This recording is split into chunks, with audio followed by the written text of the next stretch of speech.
Alright, so today we're making bone meal. Now, bone meal is a plant fertilizer made from bones. You can use any kind of bones, any kind of animal bones, but I went with smaller animal bones in this one. So there's some chicken bones in here, some mutton bones in here. I went with smaller bones just because the boiling process can take a really long time with the larger bones. But if you've got time like that, then yeah, go for it. But yeah, we're with smaller bones for now. Now, plant fertilizer isn't expensive to buy, but you know, for the sake of, you know, learning to do things and not wasting and being more resourceful, you know, why not make your own bone meal? So that's what we're gonna do. We're gonna clean these out a little bit, then we're gonna boil them, and then we're gonna grind them. And yeah, that's pretty much the process. It's not a hard thing to do, but it can take a while. So yeah, let's get to it. All right, so this step here right now is probably not too necessary, like, because once you boil them, it's gonna kind of clean them out at the same time anyway. But for now, I'm just gonna try and get them as clean as possible, because the stuff like this you want to get off.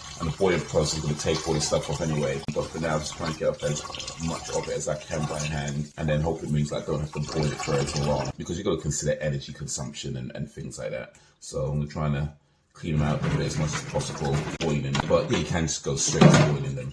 The boiling process softens the bones as well. So that's an important step, because you want to soften the bones so that, you know, you can grind them easier. You don't want to break your blender or anything like that. So yeah, but before you boil it, just clean them out as much as possible, get as much as rid of all the cartilage, I guess it's called, meat bits and whatever, get rid of much of that. All right, so that's about as clean as I reckon I'm gonna get it. So now we boil them.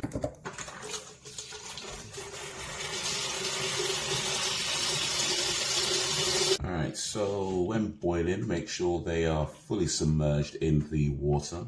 You're gonna want to use a larger pot, because it's gonna be, you're gonna be boiling it for a while, so you don't want it to boil over or anything like that. And yeah, let's put this on the stove and get to cooking. All right, I'm gonna be using a medium heat. I don't know if you can see the flame, but yeah, I'm gonna use a medium heat. That's gonna boil for maybe about 2 to 3 hours. So I'm just gonna leave it like that. Make sure you open your windows as well, because we don't want the fire alarm going off. So yeah, see you in 2 to 3 hours. All right.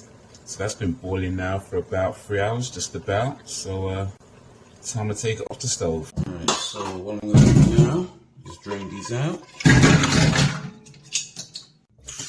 Wash them out a little bit. Really now time to get all the last bits of stuff off. So it's all fully clean. It's all easy now though, now it's been boiled out. So that just comes all the way off. Just realised there's a better way of doing this actually. Rather than putting them back in the sieve, put the bones in a plate. Keep it separate from all the stuff I don't want. Yeah, maybe I should boil it for a little bit longer actually. Some of these are still hard to get off. By the way, bone meal, by the way, I was saying that it's a plant fertilizer. It's especially good for fruits and vegetables. So if you grow tomatoes, cucumbers, or any kind of fruit or vegetable in your garden, bone meal is really good for that. All right, now we're gonna dry these out. Just gonna put on some tissue. The drying out process is 2 stages. We just let them dry out normally, and then we go and dehydrate them. But the reason why I want to let them dry out normally first is because to dehydrate, you need to use either a dehydrating machine, or if you have a air fryer with a dehydration function, you can use that. Or you can use an oven as well, but either way, it uses energy. I want to try and do this using as little energy as possible. So I'm just going to let them dry out till they're just dry, so maybe leave it for some hours. If it's a sunny day, I guess you could put them out in the sun and let them dry out there. But before we grind these up, we want to get them as water-free as possible. So let them dry, then dehydrate them, and then they get grinded. All right, so got a sieve, got a bowl. Just gonna put them in there like that, and just let whatever water drain out over the next few hours before we put them in the air fryer to dehydrate them. All right, so this is about a week later, maybe even a little bit more than a week actually. You don't need to wait this long. I just got busy doing some stuff, and then yeah, things got in the way, wasn't able to do it. Also, I was going to use the air fryer to dehydrate them, but I was reading that you need to spread them out like this so they can't overlap, and my air fryer ain't that big, so I'm going to put them in the oven instead. So I'm preheating the oven right now. Set to put it for 20 minutes. I think I want to put these a bit longer, because in the time that I left them, you can see they've got a bit moist. So they were, I guess, some of the, I don't know, air, juice, whatever, I don't know the science behind it, but anyway, they're not as dry as I initially left them, so I'm going to put them a bit longer, maybe about 30-40 minutes should probably do it, just to make sure they are fully dry, because when you grind, I mean, you can grind them now, but I'd rather do it dry because I don't want them to get all stuck together and that kind of thing. So yeah, I want to make sure that they are dried out, dehydrated out. Put the oven on 175 degrees Celsius, which is a 300 and something Fahrenheit, 350 Fahrenheit, something like that. But anyway, yeah, I'm going to put them in the oven now. In fact, let me do that. There we go. Yeah, hold this gently. And there we go. That's in the oven now. You know what, let me set this for, where's my timer gone? This is it. I'm going to set it for 45 minutes. I think that should be plenty.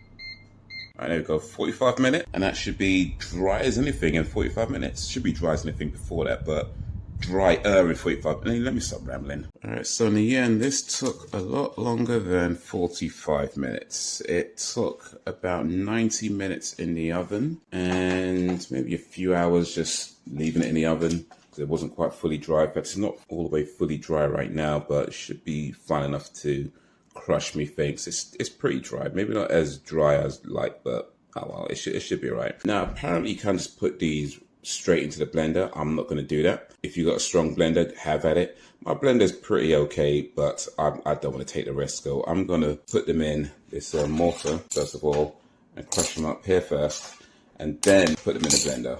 So that's how I'm going to do it. Alright, so this is it. I'll just mash them up a bit. I had to take out some of the bigger pieces that I couldn't break down. I figured I don't want to put them in the blender just in case they break the blender, but there we go, they go in there. Put the lid on there.